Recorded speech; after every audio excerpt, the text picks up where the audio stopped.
நீங்கள் குற்றமும் கபடுமற்றவர்களாய் கடவுளின் மாசற்ற குழந்தைகள் என திகழ்வீர்கள். உலகில் ஒளிரும் சுடர்களாய் துலங்குவீர்கள்.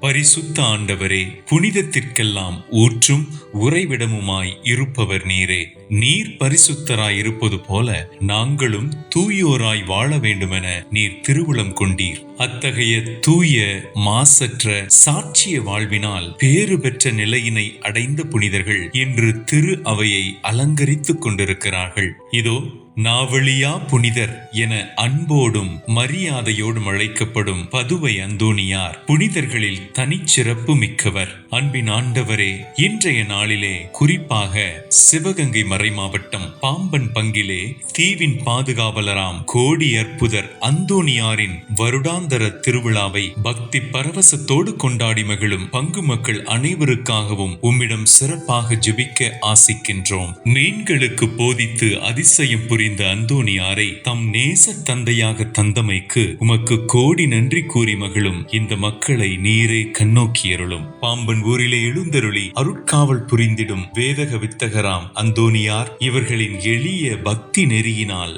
மகிமை பெறுவாராக. மீன் பிடித்தலை பிரதான தொழிலாக செய்யும் இந்த எளிய மக்களை காக்கும் பொருட்டு, அவர்களின் தொழிலை அபிவிருத்தி செய்யும் பொருட்டு உம்மிடம் அவர்கள் எழுப்புகிற மன்றாட்டுகளுக்கும் விண்ணப்ப ஜெபங்களுக்கும் இப்பெரும் புனிதரின் பரிந்துரையின் வழியாக தகுந்த நேரத்தில் பதில் அளித்தருளும். இந்த ஊர் உம் இறை ஆசீர்வாதம் பெற்ற ஊராக இருக்கட்டும். இங்குள்ள குடும்பங்கள் ஒவ்வொரு நாளும் விசுவாசத்தில் வளரும் குடும்பங்களாக இருக்கட்டும். இவர்களின் பிள்ளைகள் வளமான எதிர்காலத்தை உறுதி செய்து கொள்ளட்டும். பல்வேறு மக்கள் வாழும் இவ்வூரில் அமைதியும் ஒற்றுமையும் சகிப்புத்தன்மையும் பெருகட்டும். இவர்களின் தொழில் முயற்சிகள் வெற்றி பெறட்டும். அனைவரும் இறை ஆசீரோடு வாழ்வாங்கு வாழட்டும். குழந்தை இயேசுவை கரத்தில் ஏந்தும் பாக்கியம் பெற்ற புனித அந்தோணியாரின் வழியாக உம்மை மன்றாடுகின்றோம். ஆமேன்.